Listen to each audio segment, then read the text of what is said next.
I am Leonora. Today I'm going to show you how I make water kefir. Water kefir is a dairy-free version of milk kefir, and it is a probiotic drink. It feeds off of the unhealthy bacteria in the gut and can balance the internal flora, which is the gut bacteria. So to me, it's a very important part of my diet. I give it to my daughter as well. It's delicious when made properly. It fizzes, it's sweet. You could add different types of fruit like ginger, strawberries, pomegranate seeds, lemons, raisins, oranges. You can add anything, and it is, to me, a very healthy replacement for soda or pop. Once you start water kefir, you can't get addicted to it because it just tastes so good. You feel the benefits of it. For me, it was weight loss. You feel more relaxed, less bloating, less gas. There are numerous articles that talk about the health benefits of water kefir, so I would encourage you to look at that for yourself. If you're looking at a inexpensive, frugal, sensible way to consume probiotics, I would strongly encourage you to look into water kefir. If you're looking for a dairy-free version, if you're looking for a dairy-based version, you can look at getting milk kefir, which I think is also, it's good if you're consuming dairy and you want to have a sort of a variation, a fermented variation of a probiotic in your diet. So we'll get started. This is my first ever video. I hope you enjoy it. I'm not going to edit out any blurbs or any mistakes. I'm going to keep it original, so enjoy. So this is the water kefir that I've had brewing for 2 days. Sometimes I leave it for 3 or 4 days, but I try not to leave it for any longer than that.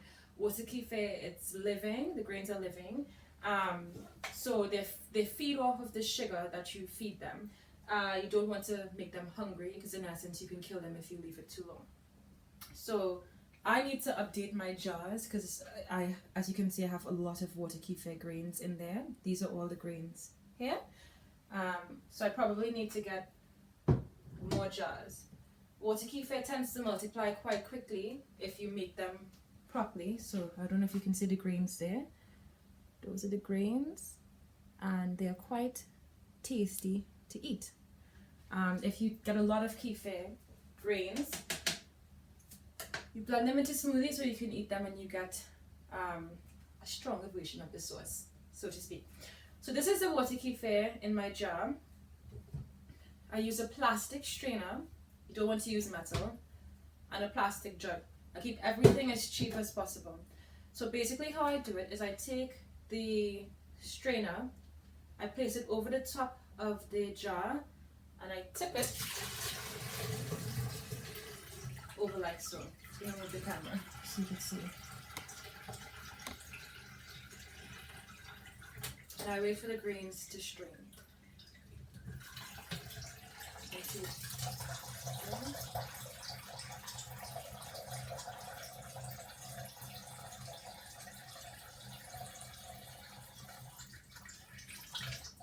And I flip it back, and I've separated the water and I've kept the grains intact.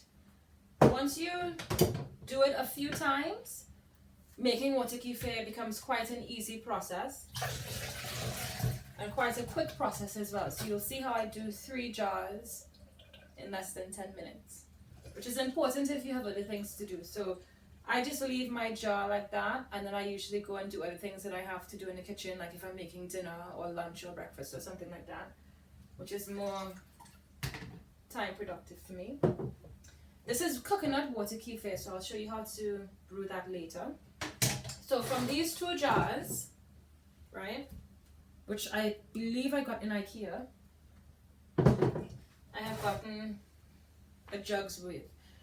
I can get a lot more water kefir if I separated the grains into other jars and I had less grains in other jars, because I would be able to get more water kefir, but I don't want too much because currently I have got 2 cupboards full of wine bottles of kefir. So if you make kefir quite well, you will get a lot of water kefir, so you've got to drink it quite frequently, but I wanted to give my body a break from it. I don't believe that consuming something for too long is good. I think you need to allow your body to sort of rest and give it a break from from whatever you're consuming in full on a consistent basis. So everything in moderation.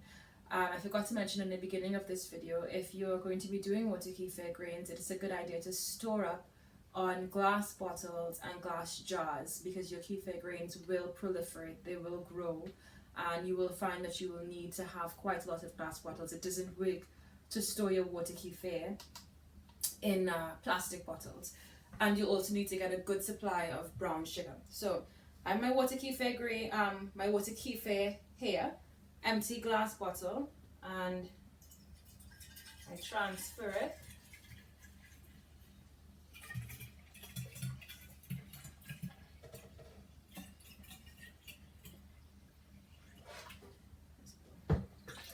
I don't fill to the top. I leave a little bit of space for oxygenation and for the water kefir to sort of breathe. I find I get a fizzier fermentation when I leave a little bit of water. Empty wine bottle, and the remainder of my water kefir in here.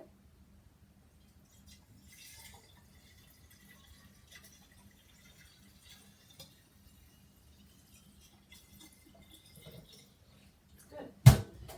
And make sure you cover this tightly. So what you could do, what you could choose to do, this is the first ferment, so I've transferred the water kefir from the grains into a bottle. That's the first ferment. I usually leave this for whenever I want to drink it. I don't usually consume it any less than 2 days after I bottle it. But you could add, like I said before, any type of fruit that you wanted into the water kefir that you have strained, and you will get a second ferment. It enriches the taste of the kefir. My first batch I did with raisins. I actually placed the raisins into the jar and did it with the first ferment, and that was really hard. Although it tasted delicious, it was really hard to separate the raisins from the grains. So I wouldn't recommend putting raisins or pomegranate seeds or anything like that into the kefir grains. Try and keep them separate and clean. And when you do your second ferment, so to speak, when you're transferring the water kefir from here into the bottle, then you can add whatever you want to flavor your water kefir with, and try different flavors: ginger, lemon, pomegranate, strawberries, apples, raspberries, anything you think you might like. So I now have freshly boiled water. Into this jug, I have added 250 grams of brown sugar. I only use brown sugar. Some people use coconut sugar. I think we are what we eat. So if you're feeding the kefir white sugar, even though it's fermenting and using the white sugar as a source, some people don't think it makes a difference, but I prefer not to use white sugar. So I use brown sugar, 250 grams. I make mine a bit sweet because I tend to leave mine when I bottle it for a while. And then all you do is you take it and you pour it in to the jars like that. And now I've got 2 fresh batches of water kefir. I will take a cover. I cover this loosely. You can use a cheesecloth or something that has a little bit of air.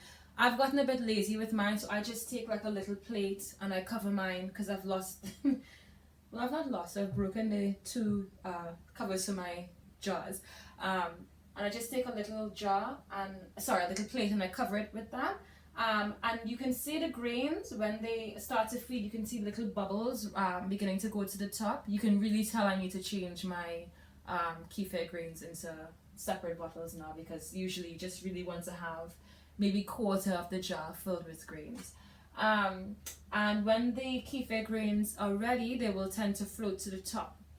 So I think I've spoken for a long time. This is my first video, so apologies. So this is water kefir, how you make it: brown sugar and water, boiled water or filtered water, and you mix the sugar into the water, and so that it's dissolved. Wait for it to cool. Transfer your water into a jug and then into a bottle, and then you add your water and your sugar mix into a jar, and there you have it. I hope you enjoy. Let me know your comments, and all the best with your water kefir journey. Ciao. So this is a bottle of water kefir that I've let ferment for a few weeks. I'm going to let you see if you could hear it fizz.